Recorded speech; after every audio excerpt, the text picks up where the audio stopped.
But I think one of the reasons why these people have this deep-seated anger and resentment is there's a bunch of people out there that have these lives that are deeply unsatisfying, because I think there are so many people that are working all day long doing something that is deeply unsatisfying and almost painful. Yeah, it's soul killing. Soul killing. Yeah. They're stuck in traffic all day, and then they're stuck in a cubicle after that. They relish the time to take a shit in the bathroom and look at their phone. I mean, they literally do that. That's a highlight of someone's day. They get in traffic on the way home. They get home after that, they're watching television, and they're You ever notice that some people seem to want to hang on to stuff that is bothering them? They're forever talking about it. They don't want to let it go. They've had a failure at something and it's dwelling. I can't get over it. They just can't get over it. Or somebody said something nasty to them. They don't want to let it go. Do you know what we should do? We should ask ourselves, everything that happens, is this serving you? Is this serving you? And if it's not serving you, get rid of it. You don't want anything in your life that's not serving you, that's not causing you to grow, that's not adding to the quality of your life. I don't care what it is. You will find some people, they just hold on to bad stuff. They hold on to problems. They don't want to seem to let it go. And that adds more problems. Whatever you focus on grows. The only thing that can grow is the thing you give energy to. Why would you hold on to anything that's not serving you? How bad does it have to get? I mean, to what denominator, to what lowest level do you have to reach before people really make up their mind to change? My message is, why wait? I mean, when you're feeling so altered emotionally, you feel so bad, that's the moment you could actually see yourself for the first time, because you're not answering your cell phone, you're not responding to all your texts, you're not watching TV, you're not going out to dinners, you're not calling people back. Something's altered in you, and you're starting to become self-aware, right? I dare you to analyze yourself first, your company first, your character, your behavior, your work ethics. I dare you to analyze it and see if there's any change you can make. See, you cannot manage time, but you can manage activity. You can manage your activities.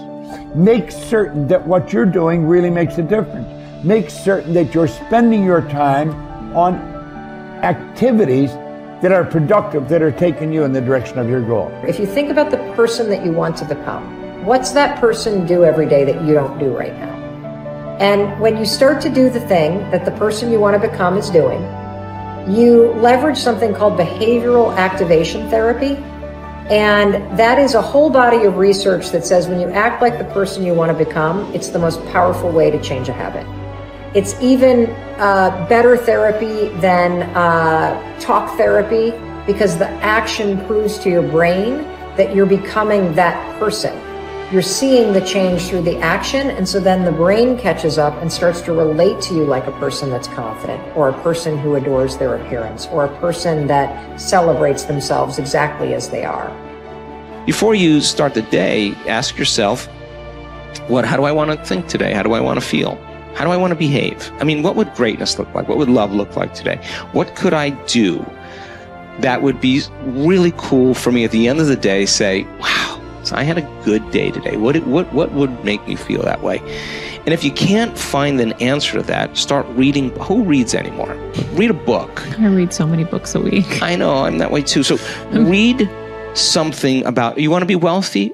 Read a book about someone who became wealthy, and get real and realize they may have failed 50 times before they actually pulled it off. Or what were their characteristics? What were their traits? What made them?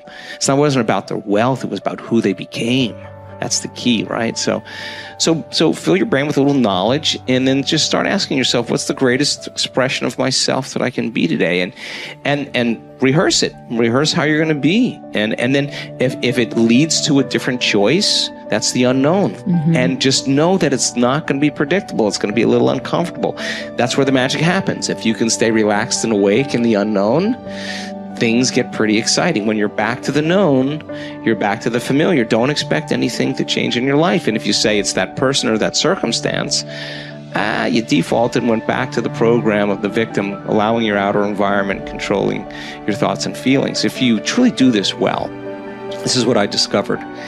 If I truly feel the feelings of my future before they occur, and I live in that state, I'm no longer looking for it to happen. How could I look for it if I feel like it already has, right? So I try to stay in that state, because then I'm not separate from it. And that tends to be when the magic happens. There's no control anymore. There's no predicting. There's no perfectionism. There's none of. All there is just kind of an experiment. Like, I'm experimenting to see if I changed my thoughts and feelings, if my life will change. And that should be the experiment everybody has. And do it with curiosity, and do it with just seeing if the experiment works. If it doesn't, change something else about yourself until it starts to work. Deciding who are we going to be.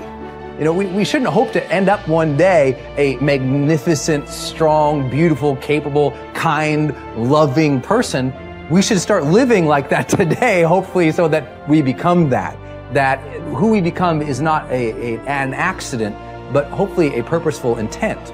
That our days and how we approach our days are literally driven by the intention of who we're going to bring. That we bring our character into each of the circumstances of our lives, and by doing that, maybe we can't always direct every circumstance of our life. We can't control everything, but we can certainly control our responses to them. We can certainly dictate who we're going to be in those circumstances, and that helps us achieve our ultimate destiny that we desire, not one that just lands on us. I think the other thing that really comes to people's into their power is when they really discover that, you know, each of our days is something that we can also design. Not just design who you're going to be. How are you going to design your day?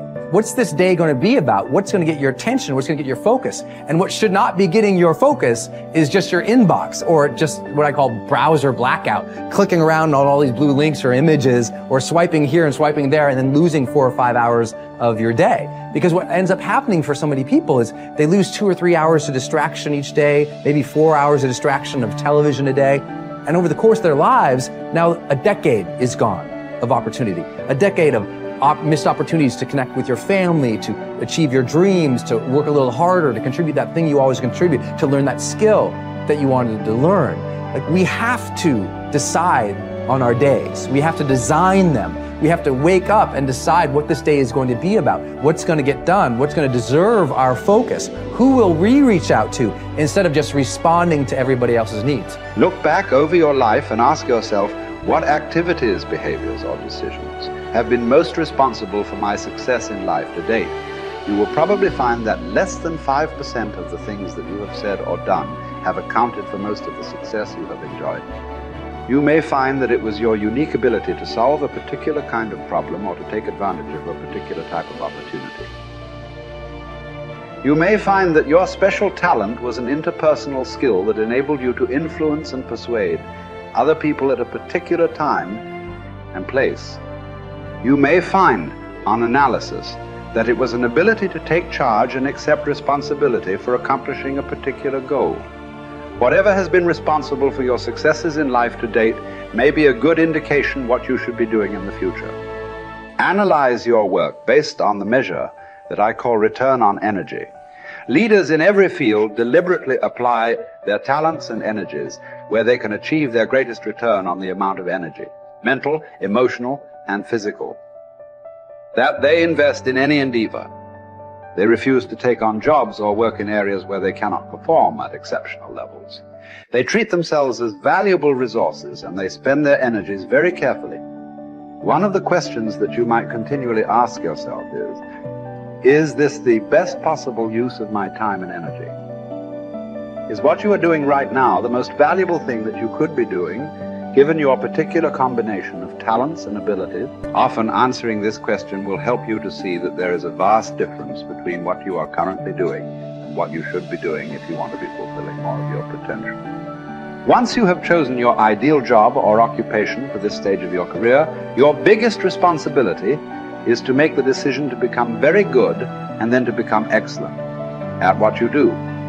In a lengthy study on successful Americans, the Gallup organization discovered that expertise, or being recognized by your peers as one of the very best in your field, was one of the essential ingredients for success in American life. We said before that self-confidence comes from positive knowing rather than positive thinking. It is only when you know that you are outstanding in your chosen field that you really feel terrific about yourself, and that you enjoy high levels of self-confidence. Men and women who are good at what they do and who know that they are good at what they do are very different from those who are only average. They walk and talk and dress and behave differently. They have an attitude of assurance and certainty about themselves that causes them to stand out in any group. They have a deep down sense of self-worth and self-confidence that is evident to everyone around them. The quality of a person's life is in direct proportion to their commitment to excellence, no matter what their chosen field.